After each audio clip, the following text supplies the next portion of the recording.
अस्सलाम वालेकुम गाइस, कैसे हैं आप? उम्मीद करते हैं आप सब खैरियत से होंगे, खुश होंगे और हमारी दुआ है कि हमेशा खुश रहें, हंसते और मुस्कुराते रहें। मेरा नाम है रहमान अनवर और मैं हूं मोहम्मद और मैं हूं ज़फ़र इकबाल। और आज हम जिस वीडियो पे रिएक्ट करने जा रहे हैं, इस वीडियो का टाइटल है PM Modi offer prayers at Shri Krishna Janmabhoomi temple इन मथुरा। तो करते वीडियो स्टार्ट और देखते हैं। उससे पहले वीडियो को लाइक, चैनल को सब्सक्राइब ज़रूर कीजिएगा। तो देखते हैं अभी। तो साथियों, आज बात करेंगे माननीय नरेंद्र मोदी जी का जो एक ऐतिहासिक दर्शन हुआ है।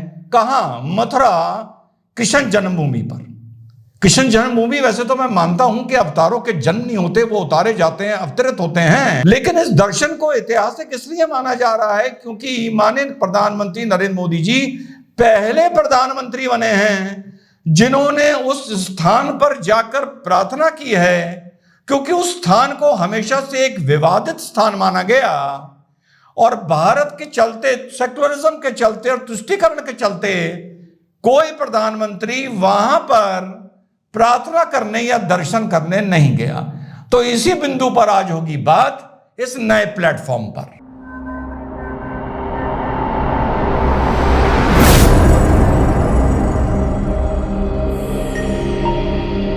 हेलो, नमस्कार, सत श्री अकाल, अस्सलाम वालेकुम। कैसे हैं जनाब? तो आज बात होगी माननीय नरेंद्र मोदी जी ने जो मथुरा में ब्रिज में वो पहुंचे और उन्होंने वहां पर कृष्ण जन्मभूमि पर दर्शन किए, प्रार्थना की और जो उन्होंने वहां पर बोला, जो उन्होंने वहां पर बयान दिया, उसका बहुत महत्व आने वाले वक्त में मुझे नजर आ रहा है। आने वाले वक्त से मेरा मतलब कोई आने वाला 1 महीना, 2 महीना या 3 महीना नहीं, पर आगे की राजनीति अगर मैं 2029 के हिसाब से बात करूं, 24 के हिसाब से नहीं, तो उसका बहुत सामाजिक और राजनीतिक महत्व मुझे नजर आ रहा है। जो महत्व इस पवित्र तीर्थ को मिलना चाहिए था, दुर्भाग्य से वो नहीं हुआ। आज उज्जैन के महाकाल महालोक में दिव्यता के साथ साथ भव्यता के दर्शन हो रहे हैं। आज केदार घाटी में केदारनाथ जी के दर्शन करके लाखों लोग धन्य हो रहे हैं और अब तो अयोध्या में भगवान श्री राम के मंदिर के लोकार्पण की तिथि भी आ गई है। मथुरा और ब्रज भी विकास की दौड़ में पीछे नहीं रहेंगे। वो दिन दूर नहीं जब ब्रज क्षेत्र में भी भगवान के दर्शन और भी दिव्यता के साथ हो। साथियों, इससे पहले हम आगे बढ़े, thank you so much so much so much for making our YouTube channel face to face hit the 1 million mark. And खुशी मुझे और भी इस बात की है कि टोटल सोशल मीडिया प्लेटफॉर्म पर, that is YouTube, Facebook and Instagram, हमारे प्लेटफॉर्म का जो प्रोफाइल हो गया है वो 2 मिलियन प्लस हो गया है। 7 लाख प्लस हम फेसबुक पर हैं, 4.5 लाख प्लस हम इंस्टा पर हैं और 1 मिलियन प्लस अब हम यूट्यूब पर हो गए हैं। तो ये टोटल प्लेटफॉर्म 2 मिलियन का हो गया है और यूट्यूब पर हम 1 मिलियन हिट कर दिए हैं। जब उन्होंने ये सफर शुरू किया था, हमने 2-3 संकल्प लिए थे। एक तो हमने संकल्प ये लिया था कि इस प्लेटफॉर्म को स्टैब्लिश करने के लिए हम किसी से किसी भी तरह की डोनेशन, चैरिटी नहीं मांगेंगे। मुझे गर्व है इस बात का कि 1 मिलियन नहीं, हम 2 मिलियन पूरे प्लेटफॉर्म्स पर पहुंच गए हैं, लेकिन हमने आज तक किसी से किसी भी तरह की डोनेशंस नहीं मांगी। आपका सिर्फ प्यार मांगा, आपका सिर्फ सब्सक्रिप्शन मांगा। फिर जब हम 9 लाख पर पहुंचे यूट्यूब पर, हमसे लोगों ने कहा कि साहब आप एक काउंटडाउन स्टार्ट करिए और लोगों से अपील करिए कि जल्दी से जल्दी आपको 1 मिलियन पहुंचाएं। हमने कहा यार, जब इतना इंतजार कर लिया तो थोड़ा और इंतजार कर लेते हैं। जो अपने दिल से, अपने मन से हमारे साथ जुड़ेगा वो हमारी अपील से जुड़ा तो क्या जुड़ा।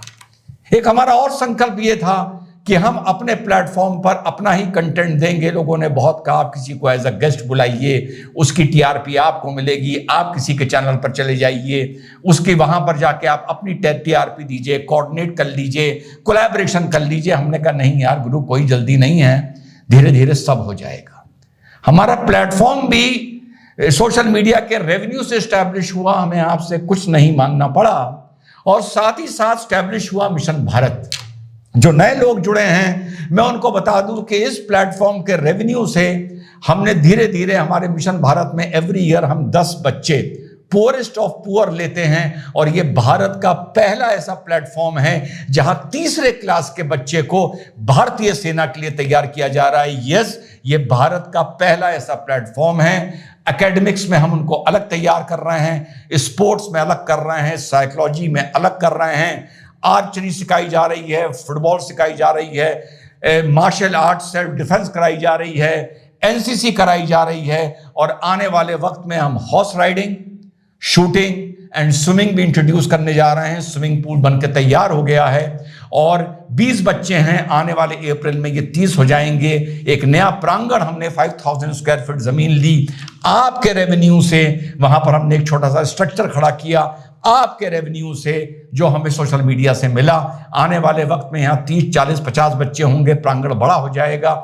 नेक्स्ट ईयर से हम बच्चों को लखनऊ ला रहे हैं, हम इन्हें राजस्थान टूर पर भेज रहे हैं, हम इन्हें उड़ीसा टूर पर भेजेंगे, हम इनको दिल्ली भेजेंगे, पूरा हम इन बच्चों का भारत भ्रमण कराएंगे।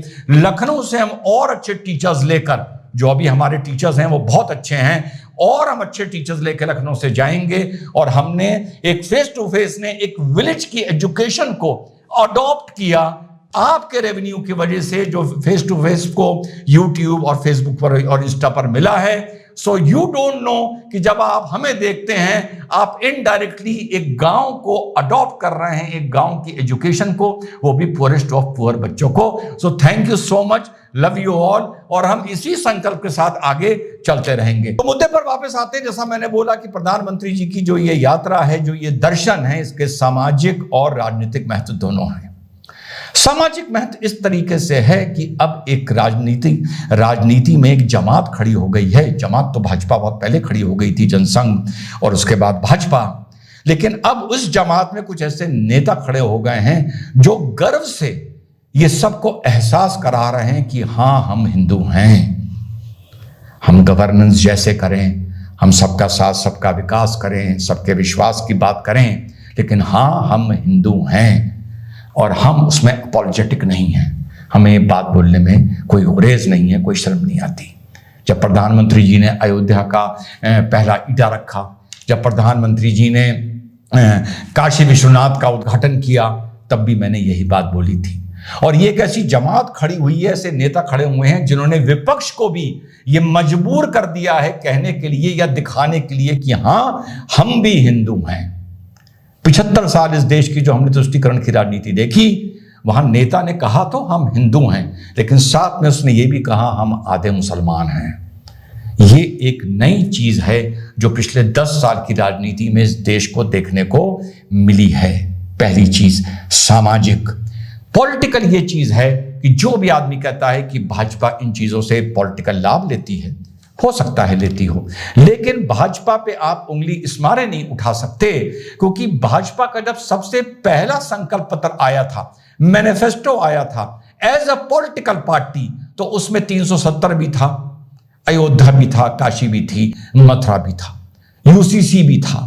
तो जो चीजें भाजपा 40 साल से लेकर चल रही है और मैनिफेस्टो में लेके चल रही है, ढका छुपा नहीं कर रही है कांग्रेस पार्टी की तरह कि कभी कहे कि रामलला तो एक फिक्शन है, एक मिथक है, उनके होने की कोई गारंटी नहीं है, साथ में ये कहे कि ताला हम ही ने खुलवाया था, राम मंदिर बनने की बुनियाद हम ही ने डाली थी। तो भाजपा कम से कम 40 साल से इतना कंफ्यूज नहीं है, और मैंने कम से कम 30-35 साल की राजनीति देखी है। एक ऐसा वक्त आया था साथियों जब राम मंदिर मुद्दा, अयोध्या, काशी, मथुरा, बिल्कुल ये मुद्दा बिल्कुल नॉन इशू बन के रह गए थे उत्तर प्रदेश और उत्तर भारत की काउ बेल्ट की राजनीति में, लेकिन भाजपा ने इसको स्टिक किया।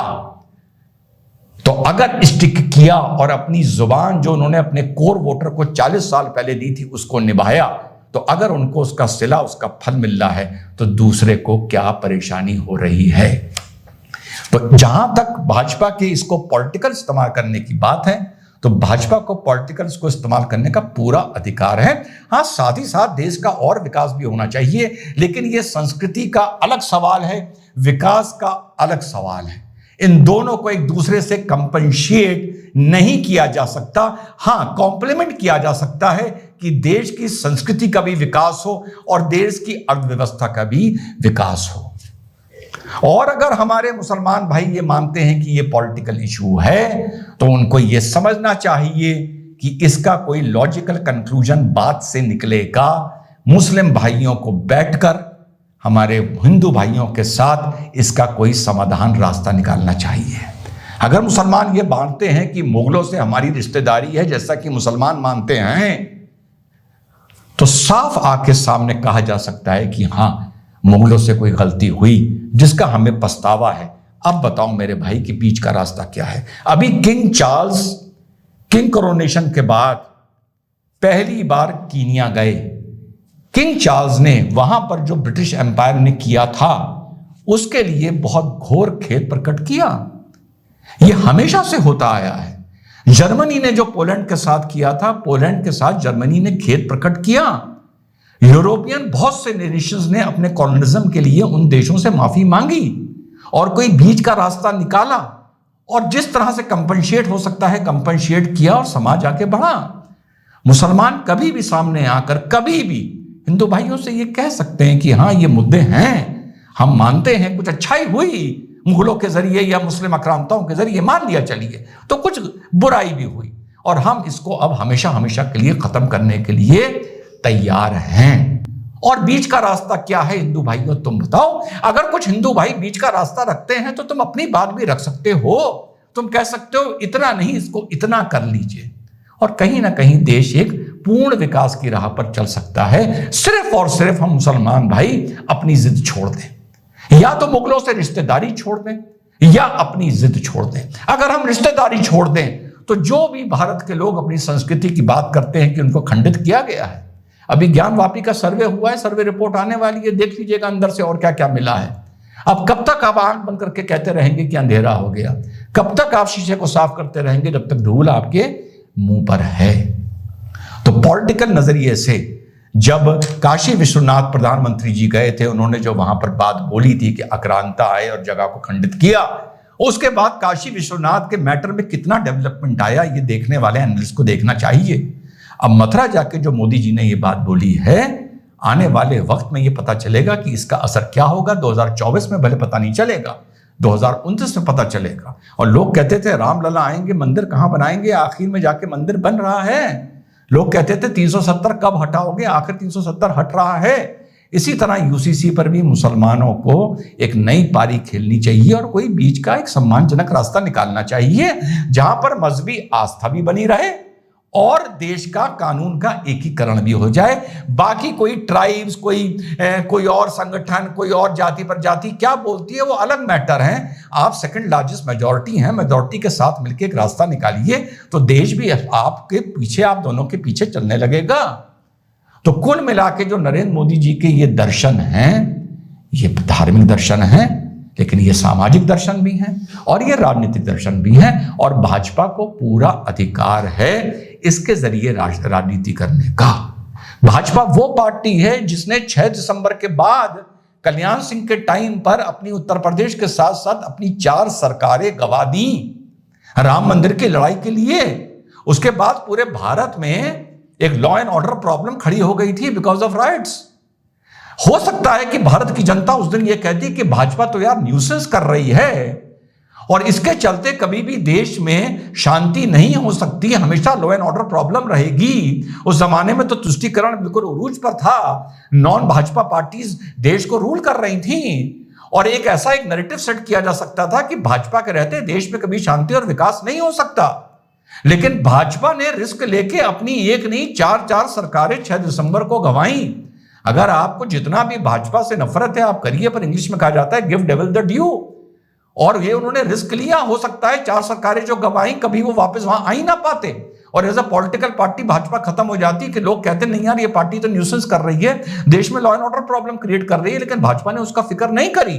तो अब जब इतनी कुर्बानियां देने के बाद राम मंदिर बनके तैयार हो रहा है, काशी विश्वनाथ कॉरिडोर बना है, काशी विश्वनाथ की लड़ाई भाजपा ने जो बहुत पहले 40 साल पहले अपने पॉलिटिकल मैनिफेस्टो में शुरू करी थी, वो एक लॉजिकल कंक्लूजन तक पहुंचती नजर आ रही है। तो क्यों ना भाजपा इसके पीछे राजनीति करे, और अगर कर रही है तो गलती उस सेक्युलर समाज की है जिसने इस चीज का समझौता 40 साल पहले नहीं किया। And once again thank you so much for supporting us.